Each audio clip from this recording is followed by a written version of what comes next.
جو خاتم النبیین کی نبوت ہے، جو سید المرسلین کی نبوت ہے، کہ ایسی نبوت جو پہلے کسی نبی کے حصے میں نہیں آئی، نبی یہ کہتے رہے ہماری نبوت لے لی جائے، ہمیں اس نبی کا امتی بنا دیا جائے۔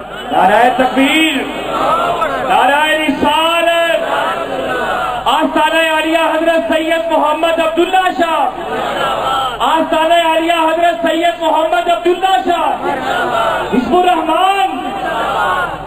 کسی نے کہا کوثر سے مراد جنت میں نہر، حوض ہے، کسی نے کہا نبوت ہے، پھر کوئی بولا اس نے کہا کوثر سے مراد قرآن مجید ہے، کہ کتابیں تو پہلی بھی اسلام لوگ نبیوں کو دی گئیں، لیکن جو عظیم کتاب، جو مکمل ضابطہ حیات، جس میں حقوق اللہ بھی اور حقوق العباد بھی، جس میں تمام نظام حیات بھی، جس میں گھر کا انداز چلانے کا، معاشرے میں بندے کو رہنے کا انداز، کاروبار کرنے کے طریقے، لین دین کرنے کے طریقے، تجارت کرنے کے طریقے، معاشرے کو سنوارنے کے طریقے، حکومتی ایوانوں کو چلانے کے طریقے، عدلیہ کے نظام کو چلانے کے طریقے، تھانے اور کچہری کو چلانے کے طریقے، جس طرح قرآن عظیم میں تمام کا تمام ضابطہ حیات دے دیا گیا، پہلے کسی کتاب میں یہ موجود نہیں ہے۔ اس لیے کسی نے کہا کہ کوثر سے مراد قرآن۔ نعرہ تکبیر، نعرہ رسالت، حزب الرحمان، فیضان حضور ناز جہاں۔ تو کسی نے کہا کوثر سے مراد جو حضور کو دیا گیا وہ ہے دین اسلام، کہ مذاہب تو پہلے بھی آئے، لیکن جیسا یہ دین دیا گیا تمام مذاہب کی شان، اس کو مکمل کر دیا گیا۔ یہ دین ہے، مذہب نہیں ہے۔ مذہب وہ ہوتا ہے جس میں خالی عبادتیں ہوں، دین وہ ہوتا ہے جس میں عبادات بھی ہو اور معاملات بھی ہو، اور یہ اسلام دین کا امتیاز ہے، اس میں معاملات بھی ہیں اور عبادات بھی ہیں، اس لیے فرمایا گیا کوثر سے مراد دین اسلام ہے۔ کسی نے کہا کوثر سے مراد صحابہ کرام ہے، کہ جیسے جان نثار ساتھی اور صحابہ اللہ کے حبیب کو ملے، کسی پہلے نبی کو نہیں ملے، تن من دھن ان لوگوں نے وار دیا سرکار کے نام پر، جانیں دیں، اولاد قربان کیے، مال قربان کیے، گھر بار چھوڑے، تن من دھن قربان کر دیا حضور کے اشارے پر، یہاں تک کہ حضور اگر وضو فرماتے تھے تو پانی کے لیے لڑائی پڑ جاتی تھی، اور پانی کا کوئی قطرہ نیچے نہیں گرنے دیتے تھے، اس کو اپنے جسم اور منہ پر ملتے تھے۔ حضور اگر لعاب دہن زمین پر پھینکتے تھے تو وہ زمین پر نہیں گرنے دیتے تھے، اس کو اٹھا کر اپنے منہ اور آنکھوں پر مل لیتے تھے، یہاں تک کہ حضور نے اگر بیت الخلا کیا تو وہ صحابی بھی ہیں کہ انہوں نے وہ پی لیا، کہ زمین پر ایسی کوئی جگہ نہیں کہ محبوب مصطفیٰ کا بے ادبی ہوگی، تو اس صحابی نے پی لیا، اور مرتے دم تک وہ صحابی کہتے ہیں مجھے پیٹ کی تکلیف نہیں۔ تو کسی نے کہا کوثر سے مراد رفع ذکر ہے، کہ نبیوں پچھلیوں کی بھی تو بلند شان، لیکن رب نے اپنے حبیب کو وہ شان دی، جہاں رب العالمین کا نام وہاں رحمت للعالمین کا نام۔ اور کسی نے کہا کوثر سے مراد مقام محمود ہے، کہ جو کل قیامت کو حضور کو مقام عطا فرمایا جائے گا کہ آپ یہاں کھڑے ہو جائیے اور جس جس کی شفاعت چاہتے ہیں کرتے چلے جائیے، جنت تو رب کی ہے لیکن اشارہ مصطفیٰ کا ہوگا کہ یہ جنتی ہے یا نہیں ہے۔ تو میرے کہنے کا مقصد کوثر سے مراد بے حد و حساب، وہ کچھ جس کو نہ کوئی گن سکے نہ کوئی بتا سکے کہ رب نے کیا کچھ اپنے محبوب کے حصے میں دے دیا۔ اتنا سب کچھ دینے کے بعد بھی پھر رب العزت نے قرآن مجید کے اگلے الفاظ میں فرمایا فَصَلِّ لِرَبِّكَ وَانْحَرْ، کہ اے حبیب ہم نے آپ کو بے حد و حساب دیا کوثر کے روپ میں، جس کا کوئی اندازہ نہیں لگا سکتا۔ اب آپ کا یہ کام ہے دنیا کے اندر فَصَلِّ لِرَبِّكَ، کہ رب کے ذکر کو ہر جگہ پر قائم کرو، پوری زندگی رب کا ذکر قائم کرو اور اس ذکر کو دنیا میں پھیلاؤ، اس ذکر کو دنیا کے کونے کونے تک لے جاؤ، اس ذکر کو، اس حق کی بات کو ہر بندے تک پہنچاؤ، اور جو راستے میں مشکلات آئیں اس سے ڈرو مت بلکہ رب کی راہ میں قربانی دو۔ لوگ فصلے کا معنی صرف نماز کرتے ہیں جو مصلے پر چڑھ کر پڑھی جاتی ہے، نہیں، اس کا معنی رب کا ذکر، وہ ذکر جو مصلے پر بھی ہو، سڑک پر بھی ہو، دکان پر بھی ہو، معاشرے پر بھی ہو، جنگ میں بھی ہو، حکومتی ایوانوں میں بھی ہو، عدالتوں میں بھی ہو، وہ ذکر کرو جو رب نے حکم دیا ہے۔ اور جب یہ ذکر کرو گے تو مسائل آئیں گے، پریشانیاں آئیں گی، اور ان مسائل اور پریشانیوں کے آنے میں جو بھی مشکلات آئیں پیچھے مت ہٹو، سینہ تان کے بڑھتے چلے جاؤ اور ہر قربانی دے دو۔ سبحان اللہ، نعرہ تکبیر، نعرہ رسالہ، سرکار عالیہ سید محمد عبداللہ شاہ قادری، فیضان حضور ناز جہاں جاری رہے گا، فیضان حضور ناز جہاں جاری رہے گا، حزب الرحمان، حزب الرحمان۔ میں اپنے مقررہ وقت سے تھوڑا سا ٹائم آگے لے جاؤں گا کیونکہ مجھے ٹائم 4 بجے دیا گیا، میں آدھے گھنٹے 35 منٹ سے آگے نہیں جاؤں گا، لیکن مجھے ٹائم ہی صرف یہ کچھ دیا گیا ہے کہ عصر کا ٹائم اوپر سے آ جائے۔ تو میں عرض کر رہا تھا کہ صلاۃ صرف نماز کا نام نہیں ہے، اور یہاں جو رب نے فرمایا کہ میرا ذکر پھیلاؤ دنیا کے کونے کونے میں، اگر محض نماز ہے تو اس کو کدھر پھیلائیں ہم؟ اور نماز پڑھنے سے کوئی آگے قربانی بھی نہیں دینی پڑتی۔ غار ہرا میں اگر حضور پوری زندگی نماز پڑھتے رہتے نا خالی کھڑے ہو کر، اور مکہ کے سامنے پڑھتے رہتے، حق بات کو آگے نہ پھیلاتے تو کسی کو اعتراض نہیں تھا، نہ مکے میں تھا۔ لڑائی اور فساد اس وقت بڑھا جب حضور نے اس حق کو، اس صلاۃ کو، اس ذکر کو لوگوں تک پہنچایا اور لوگوں کو کہا آؤ میری طرف، سبحان اللہ، آؤ ایک رب کی طرف، آؤ ایک نظام کی طرف، آؤ ایک ایسے دین کی طرف جس میں عورت کے بھی حقوق ہیں، جس میں مرد کے بھی حقوق ہیں، جس کے ماں باپ کے بھی حقوق ہیں، جس میں بیٹے کے بھی حقوق ہیں، جس میں بیٹی کے بھی حقوق ہیں۔ ایسا معاشرہ دوں جس میں امن ہو، سکون ہو، ایسا معاشرہ جس میں امیر اور غریب برابر، ایسا معاشرہ جس میں سب کو عدل ملے، انصاف ملے، اور بڑے اور چھوٹے کے لیے ایک ہی قانون ہو۔ میرے محترم بھائیوں اور دوستو، لوگ معاشرے میں امن کی بات کرتے ہیں کہ پاکستان میں امن کیوں نہیں ہے، معاشرے میں سکون کیوں نہیں ہے۔ میرے دوستو، انگریزی کا ایک محاورہ ہے، نو جسٹس نو پیس۔ جب تک جسٹس نہیں ہوگا معاشرے میں پیس آ ہی نہیں سکتا۔ کیا کہہ رہے ہیں، بہت خوب۔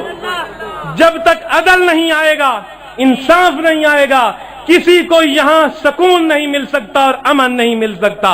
حضور نے ہمیں وہ دین دیا جس میں جسٹس ہے اور پیس ہے۔ آپ پوری زندگی مکہ کی سرزمین پر، بیت اللہ شریف میں آپ محض نمازیں پڑھتے رہتے، کسی کو اعتراض نہیں تھا۔ اعتراض تب بنا جب آپ باہر نکلے اور حق کی تلقین کی۔ بالکل اسی طرح سے ابھی چند دنوں میں محرم الحرام کا مہینہ شروع ہونے والا ہے، وہ بھی ہمیں ایک قربازیم و شان قربانی دکھاتا ہے۔ جلوس نکالے جاتے ہیں محرم میں، مجالس کی جاتی ہیں۔ آؤ میرے دوستو، کبھی یہ بھی غور کیا کہ امام عالی مقام نے جان دی کس لیے؟ سبحان اللہ، آپ نے قربانی دی کس مقصد کے لیے؟ آپ نے اتنے ظلم برداشت کیے کس مقصد کے لیے؟ اگر یہ فصل صرف نماز تھا تو امام عالی مقام مدینے میں کھڑے ہو کر مسجد نبوی میں روضہ رسول کے پاس اگر پوری زندگی نماز پڑھتے رہتے، یزید کو کوئی اعتراض نہیں تھا۔ امام علی مقام پوری زندگی مکہ میں جا کر کعبے کے طواف کرتے رہتے، یزید کو کوئی اعتراض نہیں تھا۔ امام علی مقام منی اور عرفات میں ایک نہیں 50 حج ادا کرتے رہتے، یزید کو کوئی اعتراض نہیں تھا۔ یزید کو اعتراض تھا کہ یہ ذکر مصلی سے اتار کر امام حکومت کے وانوں میں نہ لائیں، یہ رب کا ذکر امام لوگوں میں نہ بتائیں۔ امام نے کہا نماز تو ٹھیک ہے، اچھی ہے، روزہ تو اچھا ہے، زکوٰۃ اور حج تو اچھی ہے، لیکن اگر کوئی جابر اس دین کو گرانے کی کوشش کرے، حسین پیچھے نہیں بیٹھ سکتا۔ نعرہ تکبیر، نعرہ رسالت، نعرہ حیدری، آستانہ عالیہ حضرت سید محمد عبداللہ شاہ، فیضان حضور نازے جہاں، حزب الرحمان۔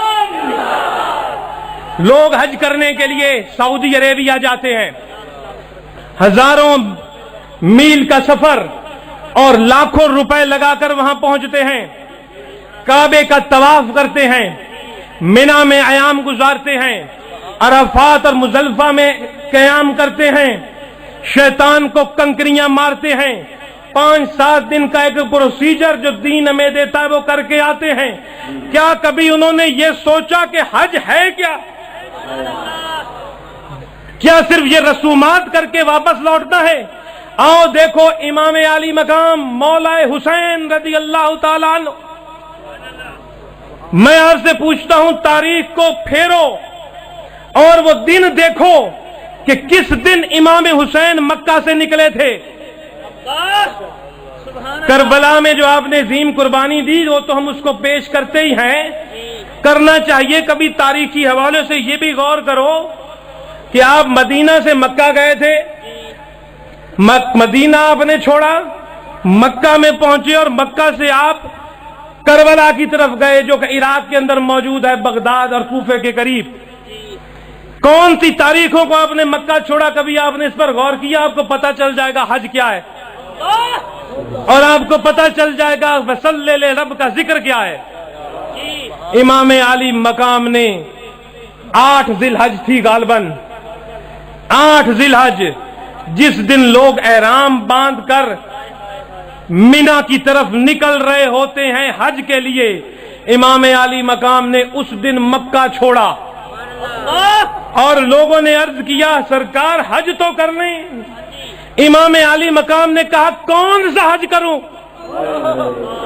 ایک بندہ اٹھ کر دین اسلام کی دیواریں گرا رہا ہے، ایک بندہ حکومت میں بیٹھ کر میرے نانا کے دین کا مذاق اڑا رہا ہے، ایک بندہ شام کے تخت پر بیٹھ کر حدود اللہ کا مذاق اڑا رہا ہے۔ اس کی نظر میں نہ اللہ کی کوئی حدود ہے، نہ قرآن ہے، نہ سنت ہے، نہ شریعت ہے۔ یہ حسین جس نے کہ نانا کی زبان چوسی، یہ حسین جس نے نانا کے کندھوں پر سواری کی، یہ حسین کہ جس کے ہاتھوں کو نانا جان پیار سے بوسہ دیتے تھے، یہ حسین کہ جس کی زبان کو نانا جان چوسا کرتے تھے، آج حج کرتا رہے اور دین اسلام کی دیواریں گر جائیں۔ نعرہ تکبیر، نعرہ رسالت، نعرہ حیدری، نعرہ غوثیہ، آستانہ عالیہ حضرت سید محمد عبداللہ شاہ، فیضان حضور نازے جہاں، فیضان حضور نازے جہاں، حزب الرحمان۔ اور امام حسین رضی اللہ تعالیٰ عنہ مکہ سے نکل پڑے 8 ذی الحج کو کربلا کی طرف، حج کو چھوڑ کر آئے۔ حاجیوں غور تو کرو کون سا حج کرنے جاتے ہو؟ اپنے ارد گرد تو نگاہ دوڑاؤ، اپنے ملک پاکستان کو تو دیکھو، اپنے معاشرے کو تو دیکھو۔ کیا یہاں رب کا ذکر پھیلانے کی ضرورت نہیں ہے؟ کیا یہاں عدل و انصاف کی ضرورت نہیں ہے؟ کیا یہاں حق کو برابر کا حق دینے کی ضرورت نہیں ہے؟ مکے میں جاتے ہو، آؤ پہلے اپنے ملک کو تو سنوارو، اپنے معاشرے کو تو دین مصطفیٰ کے تابع لاؤ۔ امام علی مقام نے مکہ چھوڑا اور کوفہ پہنچے اور وہ قربانی دی جو رہا قرآن میں فرمایا فصلی لربک ونحر، کہ ذکر قائم کرو اور قربانی دو۔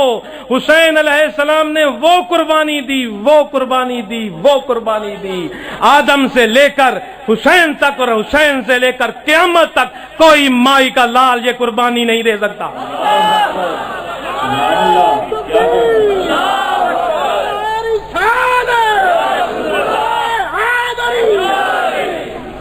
اور قربانی دی 6 مہینے کے بچے سے لے کر 6 مہینے کا معصوم دودھ پینے والا بچہ اور جوان بیٹے سے لے کر اپنے بھتیجوں اور بانجوں تک، اور ایک ایک کی لاش خود اپنے کندھوں پر اٹھا کر واپس لائے۔ مانا کہ ابراہیم علیہ السلام نے قربانی دی، مانا کہ ابراہیم علیہ السلام نے خلیل کی قربانی دی، گلے پر چھری چلائی، اور جس کے لیے ہم عید قربان مناتے ہیں۔ لیکن ابراہیم علیہ السلام نے قربانی دی تو زندہ اسماعیل علیہ السلام کو گھر لائے، حسین نے قربانی دی تو کس کو ساتھ لائے؟ نعرہ تکبیر، نعرہ رسالت، سرکار عالیہ سید محمد عبداللہ شاہ قادری حزب الرحمان، میدان حضور ناز جہاں۔ کیا جوان علی اکبر کو لائے؟ کیا 6 مہینے کے علی اصغر کو لائے؟ اور جب بھی قربانی دیتے حسین کہتے لے اب راضی ہے۔ جب گلے میں تیر لگا علی اصغر کے 6 مہینے کے بچے میں، حسین نے گود میں اٹھایا اور اوپر آسمان کی طرف اشارہ کر کے فرمایا رب العالمین ایک اور قربانی قبول کر۔ ہم مسلمان بنے پھرتے ہیں، ہم کبوتر کی طرح آنکھیں بند کر کے بیٹھ جاؤ کہ سب ٹھیک ہے۔ حسین جیسا جذبہ پیدا کرنا پڑے گا۔ آج اس ملک کو گردشوں سے نکالنے کے لیے، عذابوں سے نکالنے کے لیے، معاشرے کو سنوارنے کے لیے۔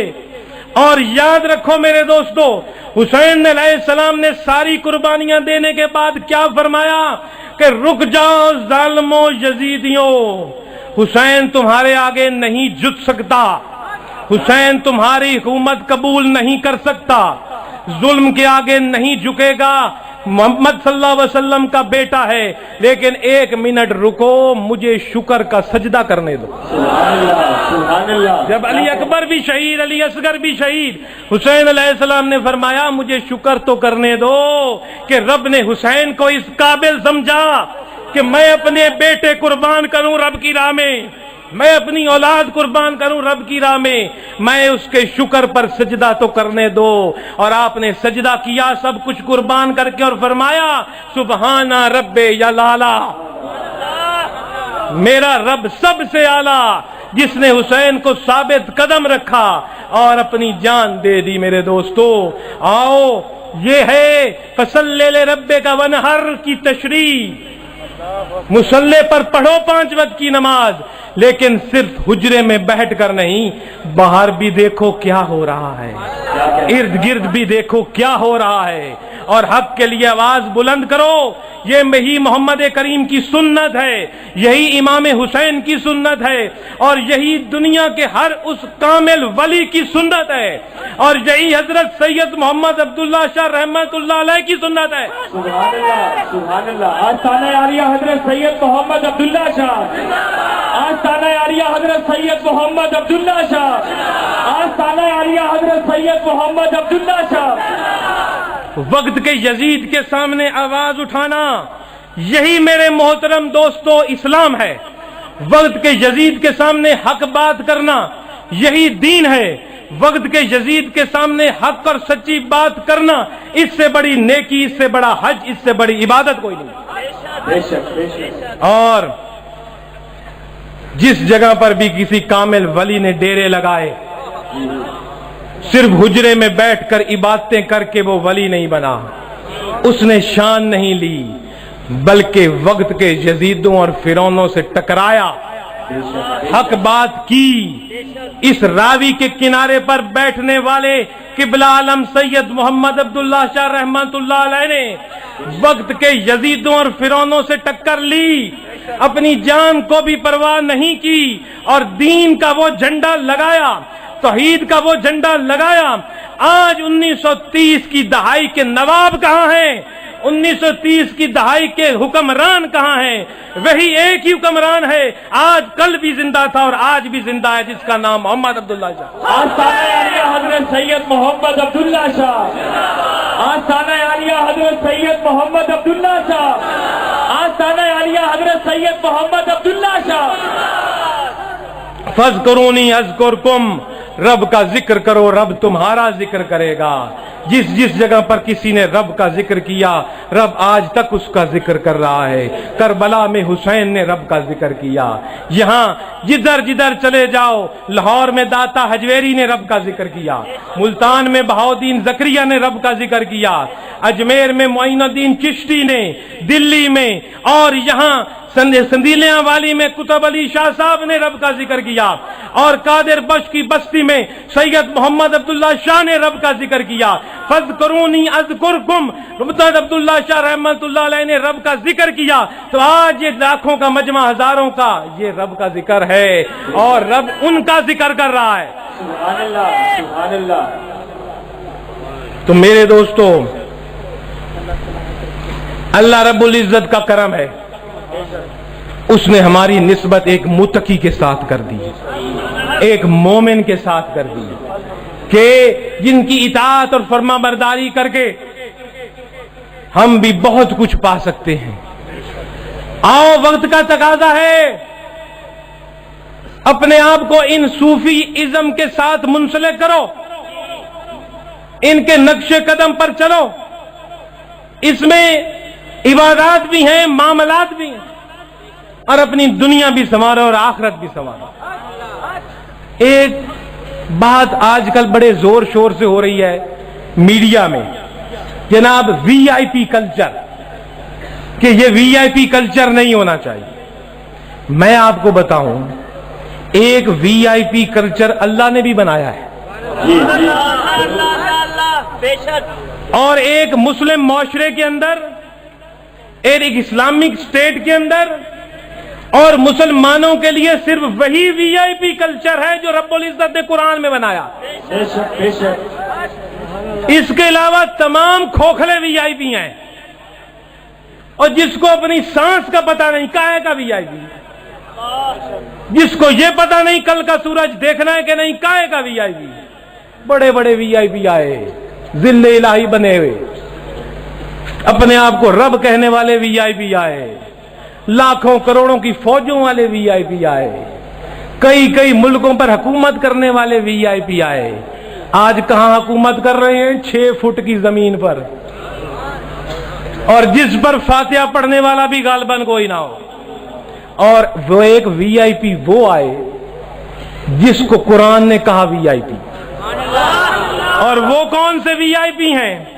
ان اکرمکم عند اللہ اتقاکم۔ سبحان اللہ، سبحان رب اللہ۔ العزت نے واضح کر دیا، تم میں عزت والا، تم میں وی آئی پی وہ ہے جو متقی ہے، جو مومن ہے، جس کے دل میں جتنا زیادہ میرے اللہ کا ڈر، وہ اتنا بڑا وی آئی پی۔ یہ ہے وہ وی آئی پی جن کے مزار کے آگے ہم کھڑے ہیں، جن کے جو